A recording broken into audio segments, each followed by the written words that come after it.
Hello, my name's Deborah. I'm from Gran Canaria, and I thought I'd tell you a little bit about why I live on Gran Canaria, why I moved here originally. I have a condition called fibromyalgia. Affected me greatly when I lived in the UK, and the very first time I came here I was in a wheelchair in 2002.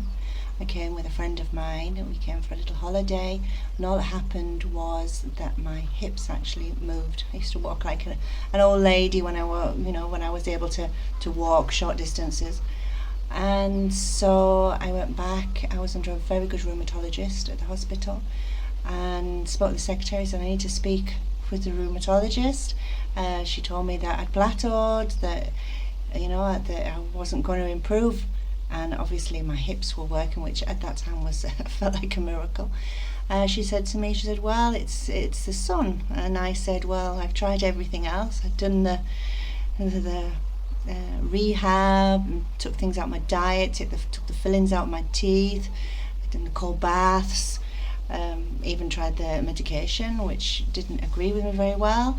I tried everything. I said, well, I have to move there, which was a big thing because I had children. And so 2 years I was planning. I learned Spanish and came several times just to see if it really if my condition really did improve while I was here. So 2004 I moved here, and the deciding factor simply was the last day of the summer holidays. I brought my children with me for the whole of the summer to test out what the people would be like and what the climate was like, how much I would improve being here. I'd been coming simply for a week at a time, so I came for a whole month, and the last day I felt like I was running into the sea with my daughter. She was small, very small at the time.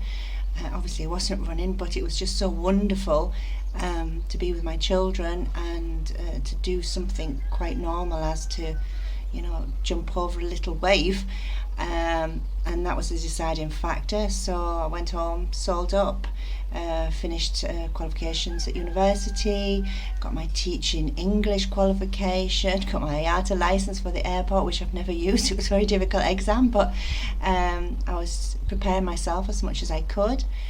And I remember the last Christmas in the UK thinking, thank goodness I was coming here, because I just felt so much pain, couldn't move. It was a Christmas dinner. I remember the Christmas dinner. I couldn't stay at the Christmas table.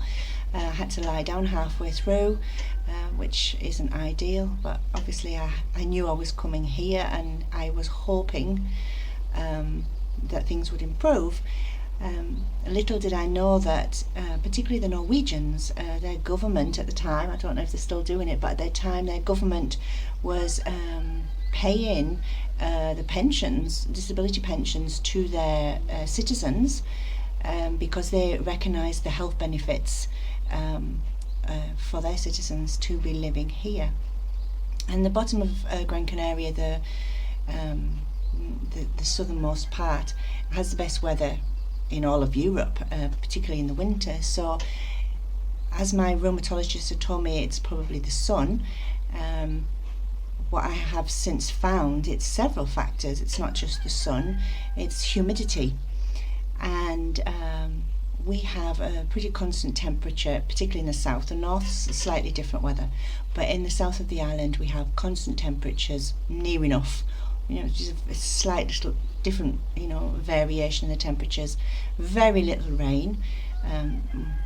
The barranco where I live, which is like a dry riverbed, it's flown last winter. It was flowing for the first time in the 4 years that I've been in this particular village where I'm living now. So the humidity levels are very, very low. The temperature is pretty constant, so you don't have big dips up and down. If we do have a dip, or if I go up to the north of the island in the winter, I feel it almost immediately inside my bones. My hands will hurt straight away as soon as I get out of the car. So living here hasn't stopped me having fibromyalgia, but it has improved my quality of life dramatically. I very rarely wear high shoes, which would be nice when I go out. Generally, like today, I'm wearing training shoes because they're very comfortable to be able to walk about, and it's quite hilly where I live as well. And I'm able to walk out and about, and that's the thing with coming to Gran Canaria. I can do things for myself. I don't need to employ someone to come in and help me in the house or do anything. I clean my house myself, which anybody who has fibromyalgia and has it, bad, well, even people who have it mildly, you have bad days, you can't, it's very difficult to do everything you want to do. So I have a very independent life living here. I wouldn't say it's been an easy life living here. Obviously the language was a great thing, and I would definitely recommend anyone who decides to give it a try, moving to Gran Canaria, to start with basic Spanish lessons, because it will help you a lot. But the people are wonderful, and I wouldn't say that we don't have a stressful life. The typical, what people say for the Spanish, mañana, mañana, it does exist in some circles, but doesn't really affect me. I'm still doing my things. So stress levels, it's not busy. When I go back to the UK, I find everyone's rushing around and busy roads, and you feel the stress and the shopping, and whereas here it's much more relaxed. We can go up to the city, there's several towns that are quite busy, but it still feels different. People are generally more relaxed. So for example, if you have a problem and a service you're not happy with, in the UK you would say, well, I would like to speak with your manager. Here that wouldn't really work, because the mentality here is, if you have a problem, then it's your problem. So you can ask to speak with the manager, but being angry and complaining about things, it doesn't really work. You can say, I'm not happy about this. Is this something you can do to help me find a solution? Would work. But if you shout at somebody, you won't get anything, because everyone keeps their stress levels in general. Obviously there's exceptions to every rule. You keep your stress levels low. Dealing with authorities, it's not easy. It's not as simple as back home. There's lots of offices to go to for the simplest things, lots of stamps you need, and there's always complications. But the whole way of life is, you just accept that. So I'm trying to find the right words. It's more relaxed, as in you're just happy if something goes right, and if it doesn't, well, never mind, there's always tomorrow, which maybe it's the mañana is seeping into me after 18 years living here. I remember the first time my father came, and my father had been pushing me in the wheelchair when he took me to my night school at the university when I was topping up my business qualifications before I moved here. And obviously occasionally he would go to the supermarket, he would push me in the wheelchair. So he first came, I'd been living here about maybe 6 months when he first came over, and he just cried. I did a little dance in the airport when I went to pick him up, and he just cried, and I was like, it's a miracle. And basically that's how it feels. It's like every day, every step, it's thank you, thank you, thank you, which may sound quite extreme, but that is how I feel. I'm just so grateful to be here and to be able to move. I'm not saying I don't have bad days, and I definitely struggle on a morning, but I have a quality of life that I did not have when I lived at home, and simply because, like I say, the temperature is pretty regular, humidity is very low, the way of life is a little bit more relaxed. And when I first moved here, I found that the villages, I moved into a different village when I moved here, I've since moved out there because it's become quite modern. There's a lot of tourism has come to that particular village, and it's not quite the same feeling. It's a bit of a busier place, so I'm living in a much more quieter village now. But the locals were just wonderful, and I remember picking up a little bag of shopping, and I had my 2 walking sticks, walking very slow, trying to get to my apartment, and just somebody arrived at the side of me and took my bag off me and walked slowly with me to the next street maybe, and then somebody else would appear and they would swap the bag over. And my Spanish at that time was, although I did have a GCSE A, it was still quite limited, and just the kindness, and everyone remembers me. My daughter moved here, went to the local school, and it felt like the whole village just put their arms around us. It's as if they realised that it was somebody, and they know, because they've seen many miracles, and now obviously I can converse with anybody, and that's what they say. It's like they see so many miracles, so many people come here, and it improves so much. And I remember going to a centre. I just saw lots of women going into this place, this building, and it was one of the things. Obviously, language-wise, it was a Spanish village. It was very little English spoken. And obviously, I moved to the Canaries, and I had to be able to speak.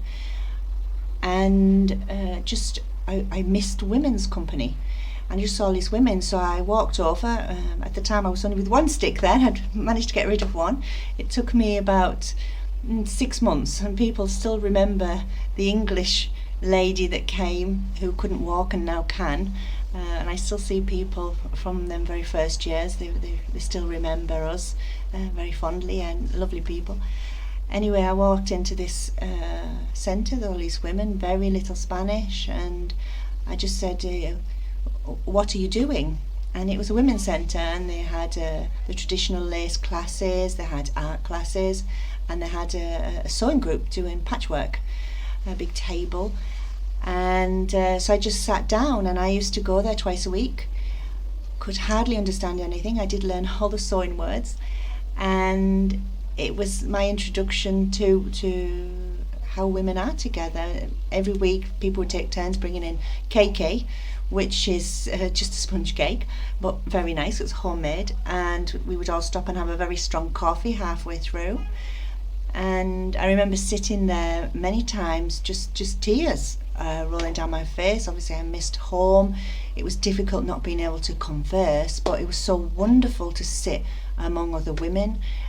My youngest daughter used to come with me as well, sit and do her little stitching. The classes have closed down now, but I do still see some of the women that I met there, lovely women.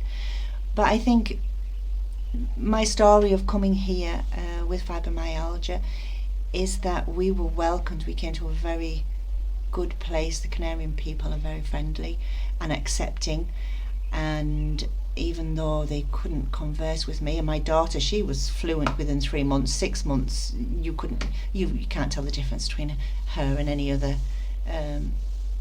child that grew up in Gran Canaria. And the people were just so warm and welcoming, and it took me, as I say, about 6 months to be able to walk properly, and I start work. Work-wise, I can't do a full day work as other people will. I still have my limitations. But my life here compared to what my life was, and also how it probably will be if I go back. I went home, there was a bit of sickness in the family.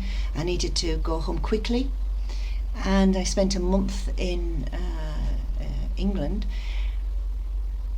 And I remember the last week that I was there, to get inside the car, I couldn't even get into the car. I would fall into the car. The pains that came back the pains when it gets to, if you have fibromyalgia, you'll know you've got different levels, but when it's right up here, and I had got to a stage where I was thinking, maybe if I can be at this level and move back home, I could move home, but I really don't feel it's an option. It's an option, obviously, you never say never, but my quality of life here, I've made my home here, my life's here, and I do have a greater standard of living, physically. Definitely not financially, but physically I have a much better standard of living here. So that's a little bit about my story. Obviously after 18 years there's a lot that I can talk about, but the basics is this is what I did. I've been very lucky that my gamble paid off. Obviously finding out that many other people have done the same thing from different countries, and yeah, so if you're interested, you want some more information, you'd like me to do any other videos, I'm sorry my hand keeps shaking there, I'm new to doing this video, so I hope I've come across okay. If you have any questions, if you'd like me to do a video about anything else to do with aspects of living here, or to do with the fibromyalgia, how it affects me here, please feel free. And so yeah, I hope this has been informative for you, and hopefully see you again soon. Thank you. Bye bye.